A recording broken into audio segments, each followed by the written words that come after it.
Vamos a abrir la Biblia, hermanitos, esta noche en el libro de Colosenses. Por favor, abra su Biblia en el libro de Colosenses. ¿Cuántos trajeron Biblia? Déjeme verla. Ok. Varias Biblias. Otros levantan el celular porque ahí está la Biblia. Bueno, que sea la Biblia ahí en el celular, que sea la Biblia lo que usted esté abriendo. Bueno, le digo eso porque vamos a buscar varios versículos hoy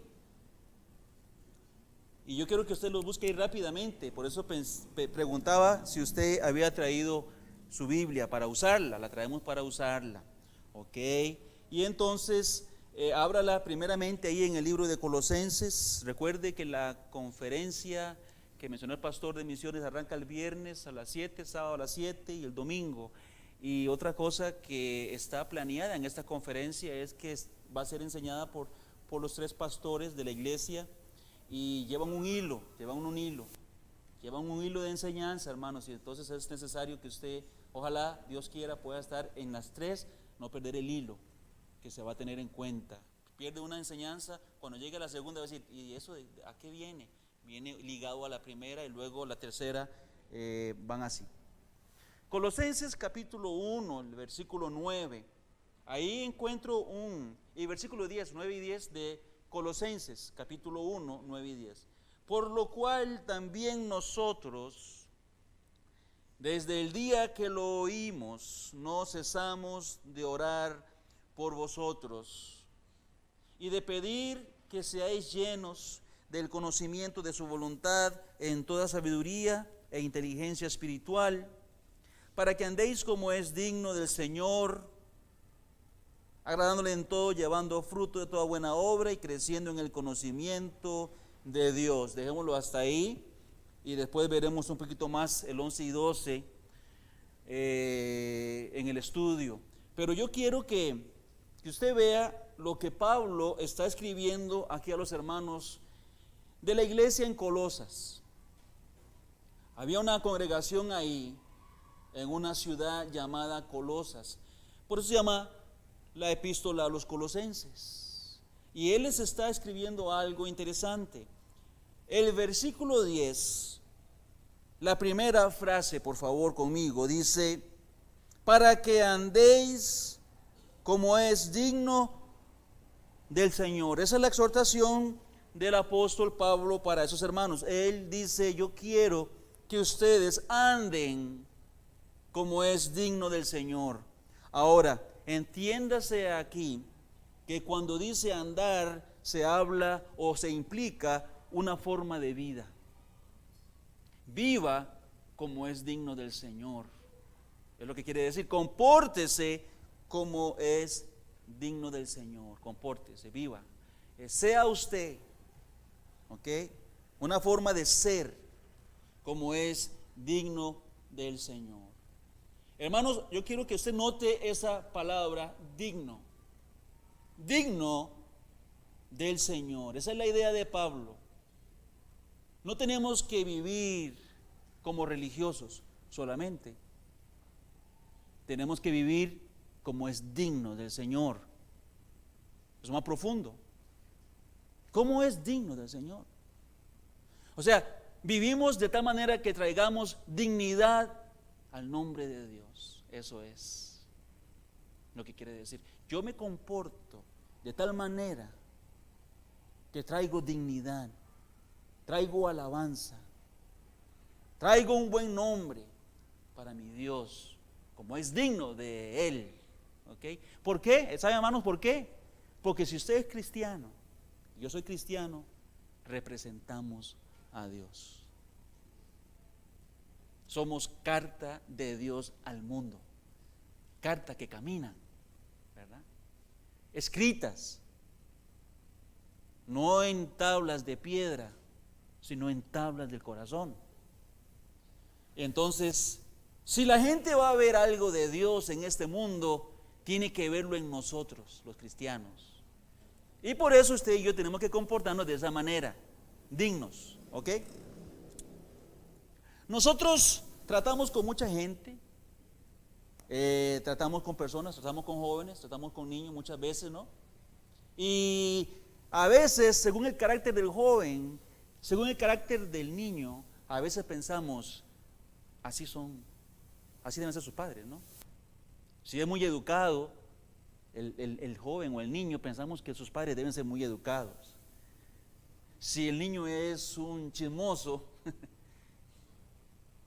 si es un rabietas, nos imaginamos cómo puede ser en casa.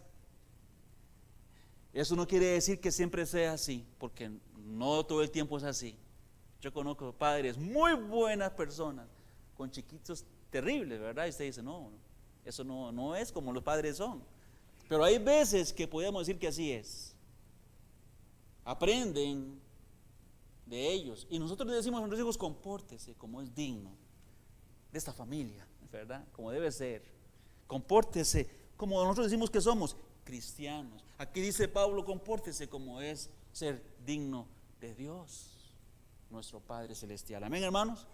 Entonces eso es importante porque somos sus representantes. Esa es una exhortación dirigida a los hermanos de Colosas, y al tener a nosotros en nuestras manos, pues es una exhortación dirigida también a nosotros hoy.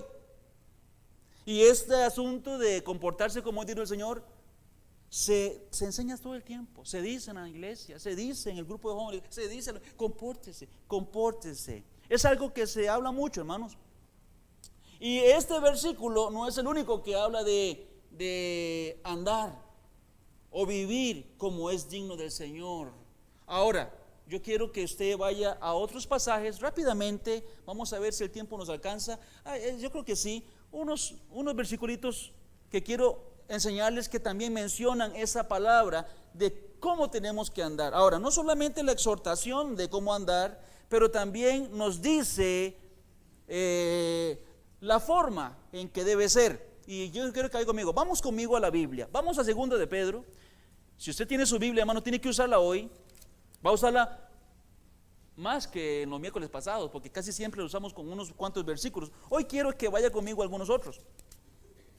Por ejemplo, 2 de Pedro, ahí al final de la Biblia, en los últimos libros de la Biblia, son cortos. Si usted va al capítulo 3, versículo 11, dice, voy a ir rápido, porque tenemos que ir rápido, entonces voy leyendo apenas encuentro. Puesto que todas estas cosas, hablando de lo terrestre, lo que usted ve, ¿verdad? Las cosas hechas, dice, puesto que todas estas cosas han de ser deshechas, porque está hablando de que este mundo y esta tierra va a ser quemado al final, y entonces dice, puesto que eso va a suceder, ¿cómo no debéis andar en santa y piadosa manera de vivir? Ok. Aquí es otro pasaje donde se nos manda a andar como Dios quiere. En este caso, hermanos, dice que usted y yo tenemos que andar de forma santa y de forma piadosa. Ponga atención a esto, hermanitos, porque hoy la idea es, el título de esta reflexión se llama andar como agrada a Dios. Se nos manda a andar. Pero ¿cómo es que le agrada a Dios?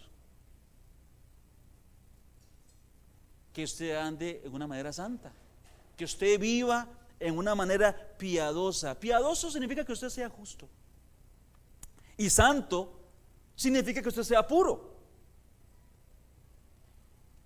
quitando de su vida las cosas que no agradan a Dios, una vida de santidad.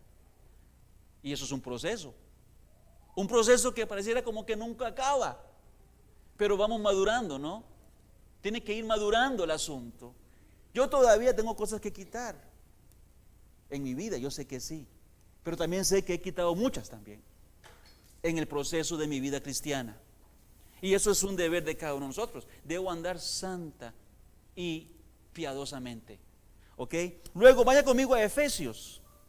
Vamos, no pierda Colosenses, porque vamos a volver ahí, ¿verdad? El primer texto. Pero busque, por ejemplo, Efesios capítulo 4, versículo 1, 4:1 de Efesios. Yo pues, preso en el Señor, os ruego que andéis como es digno de la vocación con que fuisteis llamados. Aquí, hermanos, en Efesios 4:1 vemos otro versículo que nos dice que tenemos que andar o vivir para Dios. En este caso se nos dice que tenemos que andar conforme a la vocación con que usted y yo fuimos llamados.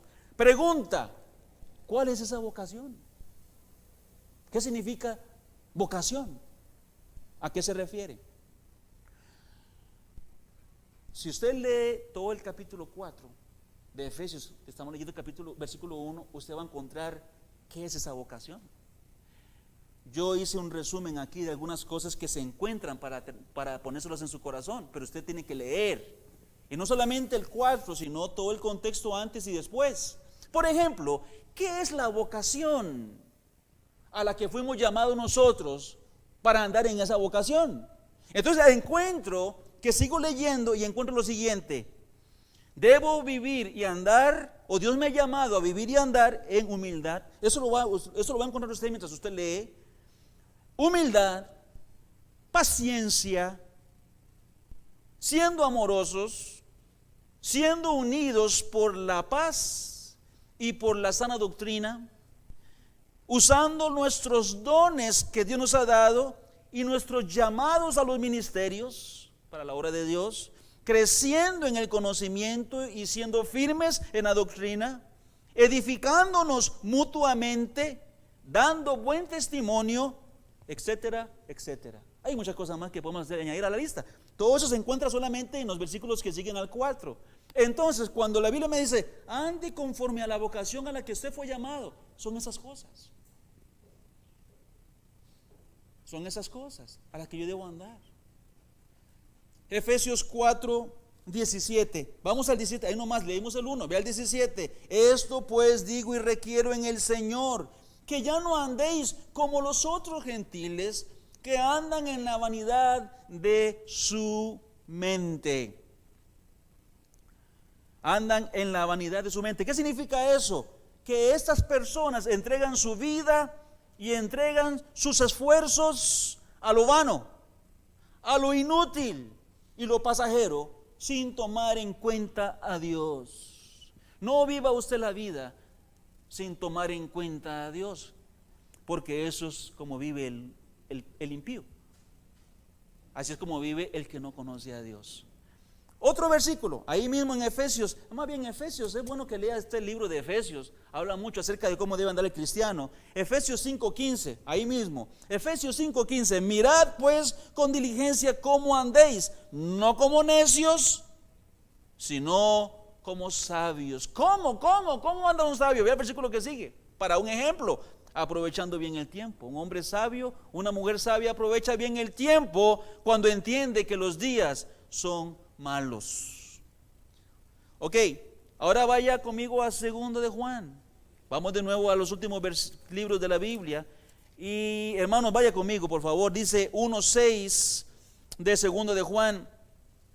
Y este es el amor, que andemos según sus mandamientos. Y ese es el mandamiento, que andéis en amor, como vosotros habéis oído desde el principio. Otro versículo donde aparece la palabra andar o vivir. ¿Cómo debo yo vivir? En amor. ¿Vive usted en amor? Según como lo manda la Biblia. Quizá usted dice, claro que sí. Vea cómo amo yo al gatito que tengo en casa. Vea cómo amo yo al perrito que tengo en casa. Vea, yo tengo un gran amor, yo vivo en amor.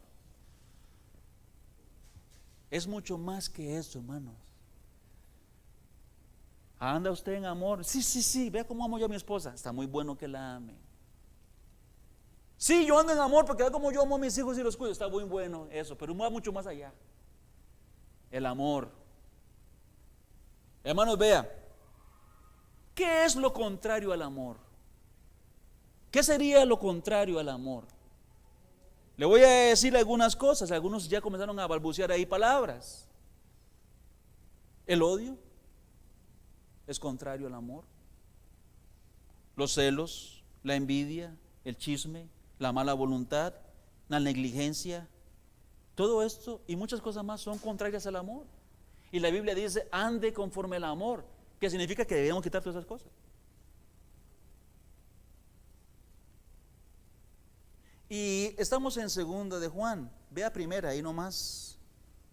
Como un resumen de lo que venimos diciendo, si usted ve ahí primera de Juan 2, como resumen, diríamos algo así: el que dice que permanece en él, ¿qué dice?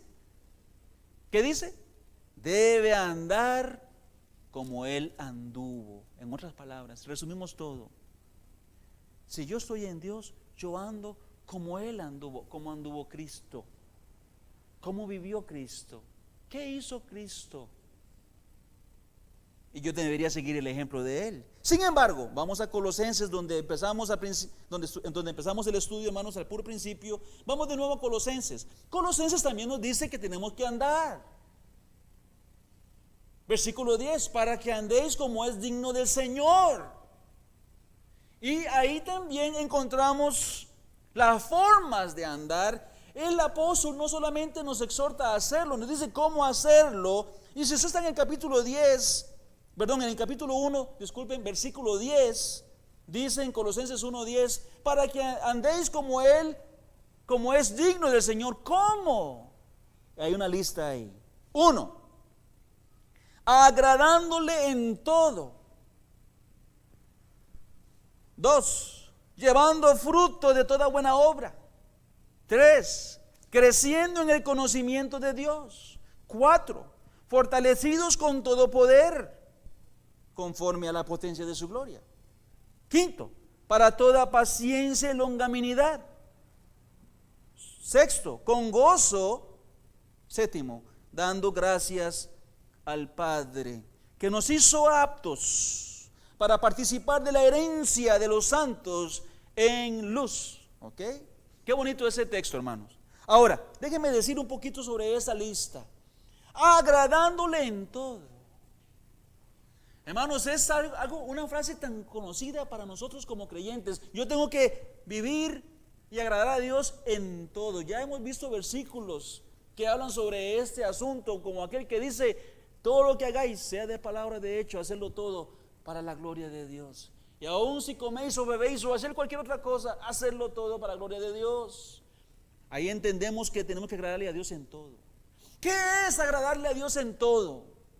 ¿Cómo sería una vida que le agrada a Dios en todo? Yo pensaba, si fuera posible que sucediera algo como esto, sería como que Cristo apareciera esta noche a cada uno de nosotros antes de dormir, si se pudiera, y que Cristo nos dijera: estoy complacido contigo. Que nos dijera eso hoy. Que Cristo nos dijera: no tengo ninguna queja contra ti. Me has agradado hoy en todo lo que hiciste. Qué bonito sería, ¿no? Ahora, si Cristo apareciera esta noche a nosotros, ¿podría decirnos algo así? Podríamos decir: yo creo que sí lo diría a mí. ¿Podría decirlo cada día? ¿Todas las noches? ¿Aparecerse y decir siempre las mismas palabras? Si pudiera hacerlo Cristo, significa que le estamos agradando en todo. No sé si le podríamos agradar siempre en todo, pero eso es lo que debería desear nuestro corazón. Y eso es lo que tendríamos que intentar con todas nuestras fuerzas, aunque somos débiles. ¿Y si fallo? ¿Y si fallo, qué hago? ¿Qué hago si fallo, hermanos? Con Dios. ¿Qué hacemos? Confesamos nuestros pecados y así le agradamos. Y aún así le agradamos. Cuando yo digo: Señor, fallé, perdóname, levántame otra vez. Y de esa manera yo le agrado también, porque Dios es bueno. Ok, dice: agradándole en todo, llevando fruto en toda buena obra. Llevando fruto en toda buena obra. ¿Sabe que el mundo se ha dedicado a hacer tantas malas obras? Dice que llegamos a ser como los días de Noé. ¿Y sabe cómo eran los días de Noé? Que el pensamiento de los hombres era de continuo solamente el mal. En esos días, hermano, yo he estado viendo asuntos y noticias y documentales de cosas que el mundo hace malas. Y yo digo, ¿cómo la gente piensa en algo así? ¿Cómo la gente analiza y piensa en hacer cosas tan malas? Las analizan y las promueven. Vamos a hacer un nuevo tipo de fiesta. Vamos a hacer un nuevo tipo de diversión. Y usted escucha lo que hacen y dice, ¿a quién se le ocurrió esto? Hay frutos, hermanos, de tantas malas obras. Si se pudieran ver los frutos, si los frutos se pudieran condensar y hacerse palpables, los frutos de las malas obras, ¿cuánto fruto malo hay en el mundo? ¿Cuánto estaríamos? ¿Cómo sería esto? Olería como un basurero, porque todos esos frutos son malos, son podridos. Y se necesita que haya gente que dé fruto de buenas obras. Y somos nosotros, los cristianos. Y esos son los frutos que Dios quiere. Amén, hermanos. Fruto de buenas obras. Hagan lo bueno y denme los frutos que me corresponden, dice el Señor. Y luego dice, creciendo en el conocimiento de Dios. ¿Cómo conoce usted a una persona? ¿Cómo la conoce usted? ¿Qué hay que hacer para conocer a una persona?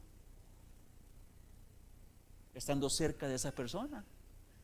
Entre más cerca está usted de una persona, más la conoce. Más la conoce.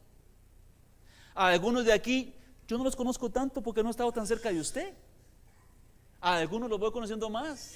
Así como usted me conoce a mí también. Poco a poco me va conociendo más. No sabía yo esto, el hermano, ya lo sé. Ya nos damos cuenta.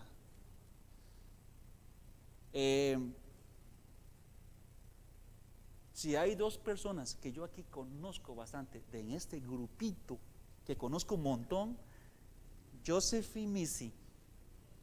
Y adivinen por qué. Y Missy vivió conmigo 20 ¿cuántos? 22 años desde que nació. Y ya llevo 16 años de vivir con Joe. Y lo conozco bien. Yo sé que está pensando ahorita. Yo sé que está pensando. Y algunos tal vez de ustedes quizá igual, pero yo lo conozco. Lo conozco bastante como para saber eso. Pero porque he vivido mucho con ellos y ellos me conocen a mí más que cualquiera aquí. Y así debemos conocer a Dios. Lo conocemos más entre más cerca estamos de Él.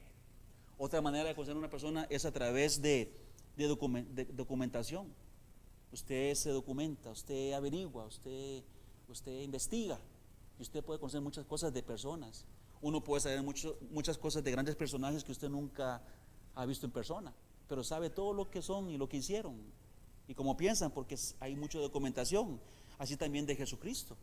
Usted puede conocerlo a través de lo que está escrito de Él y a través de su comunión con Él. Crezca en el conocimiento. Esa es una forma de andar como es digno del Señor, creciendo en Él, fortalecidos en su poder. Dice aquí, fortalecidos con todo su poder. Hermanos, yo agrado a Dios cuando yo ando fortalecido con el poder de Él. Ande como es digno, entonces fortalézcase en mí. Ahora, ¿cómo me fortalezco en Dios? Le digo que, hermanos, hay muchas cosas en la Biblia, pero hay un texto muy interesante. Se encuentra en Efesios capítulo 6. Y no tiene que buscarlo porque es una referencia nomás, seguimos adelante. Efesios capítulo 6 hay una porción en el versículo 11 en adelante que se llama la armadura de Dios. Para los que han estudiado la Biblia y saben lo que estoy hablando. La armadura de Dios. Tan claro como el mediodía, la luz del mediodía. Y ahí le dice a usted lo que usted necesita para andar en victoria. Y la Biblia dice, yo quiero que usted ande como a mí me agrada. ¿Qué? Fortalecido con todo mi poder. ¿Cómo se hace eso? Ahí está la armadura. Ahí está la armadura. Y la Biblia dice, póngase toda la armadura de Dios para que pueda resistir el día malo y estar firme cuando ya haya pasado. Bueno, y dice la Biblia aquí, fortalecidos con todo poder conforme a la potencia de su gloria, para toda paciencia y longanimidad. Paciencia es resistencia. ¿Y sabe qué significa longanimidad, hermanos? Esta palabra es importante. Dice la Biblia, yo ocupo que usted tome la armadura y tome mi poder que yo le doy para que usted pueda ser paciente, porque va a ocupar paciencia en esta vida y también va a ocupar longanimidad. Hoy estaba escuchando un noticiero en el cual, en ese noticiero se estaba hablando en contra, en este noticiero, se hablaba en contra de un grupo de personas famosos, estas personas, y estas personas famosas están haciendo burla de aquellas personas que fueron asesinadas hace unos días en una iglesia bautista en Texas. Un hombre entró y mató 27 personas mientras estaban en un culto. Después de que todo el mundo se lamentó, salen esas otras personas diciendo, ¿de qué sirve estar en un culto entonces? Si Dios no puede defender a los que están adorándole. Se decía que están en oración. ¿De qué sirve orar si es la oración no protege contra las balas de los malos? Entonces se burlan. Ya hay que dejar de orar y dejar de cultos y hacer otra cosa, decían otros.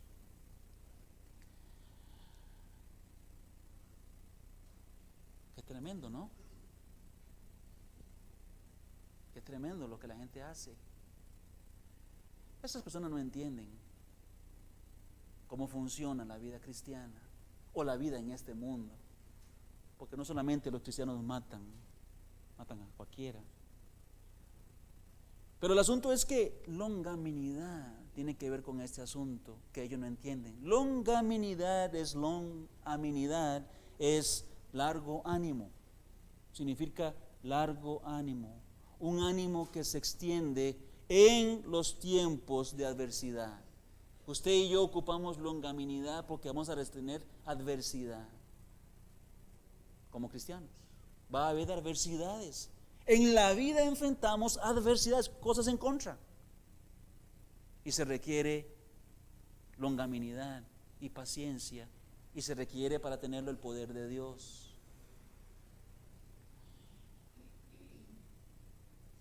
Con gozo, dando gracias a Dios, viviendo con gozo. El gozo del Señor es un gozo que se basa en lo que Dios es y lo que Él ha prometido, no en las circunstancias. Usted se puede gozar en Dios por lo que Dios es, punto.